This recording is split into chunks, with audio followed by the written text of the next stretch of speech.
If you suffer from dry airways, you can optionally use the humidifier prismaAQUA.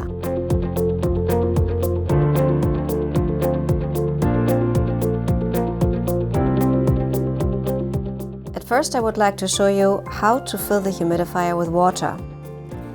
Open the humidifier by grasping the lower recess on the rear of the prismaAQUA and open the top. Here you have the water chamber.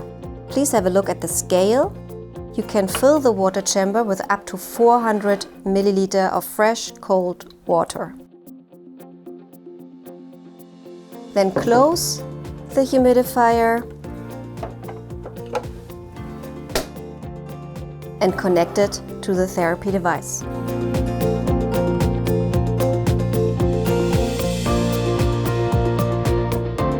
Press the release catch. Remove the cover and attach the prismaAQUA on the side of the device. Automatically, the drop will appear as a sign that the prismaAQUA is connected.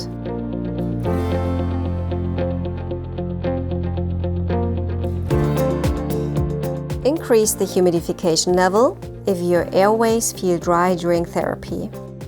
Choose a lower level if condensation builds up in the breathing tube during therapy.